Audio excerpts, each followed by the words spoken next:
Welcome back to our channel inside medical education. दोस्तों, आज के इस वीडियो में हम सीरम कैल्शियम ब्लड टेस्ट के बारे में बात करेंगे। तो चलिए शुरू करते हैं।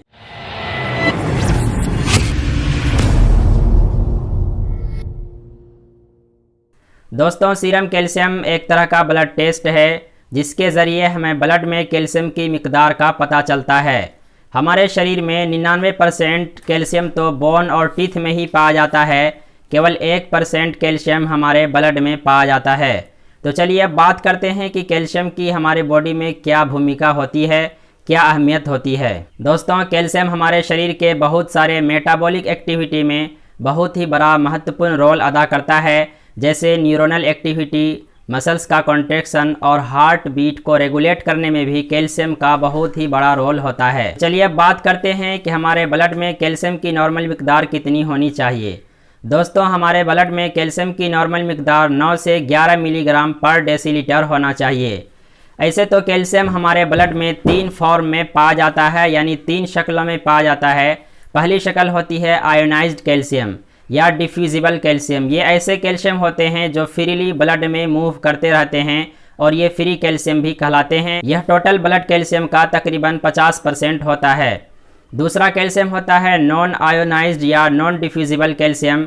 यह कैल्शियम कार्बोनेट के रूप में ब्लड में पाया जाता है, जो कि टोटल ब्लड कैल्शियम का तकरीबन 8 से 10% होता है। तीसरा फॉर्म होता है कैल्शियम बाउंड विथ एल्ब्यूमिन, यानी ऐसे कैल्शियम जो एल्ब्यूमिन प्रोटीन के साथ बाउंड होते हैं। यह टोटल ब्लड कैल्शियम का तकरीबन 40 से 42% होता है। तो चलिए अब बात करते हैं कि जब हमारे शरीर में कैल्शियम की मिकदार नॉर्मल रेंज से ज़्यादा होती है तो उसे क्या कहते हैं।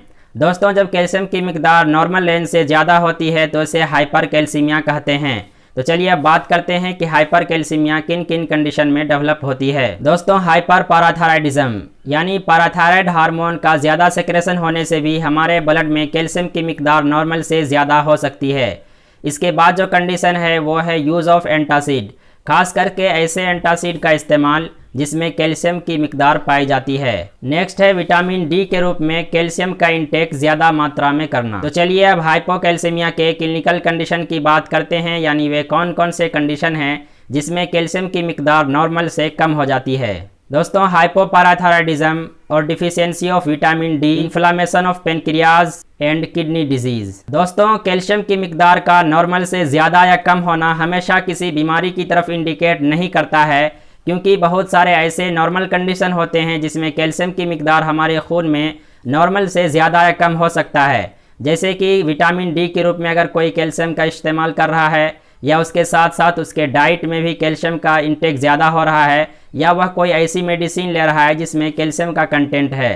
तो इन सभी कंडीशन में बिना किसी डिजीज़ कंडीशन के भी कैल्शियम की मिकदार नॉर्मल से कम या ज़्यादा हो सकता है।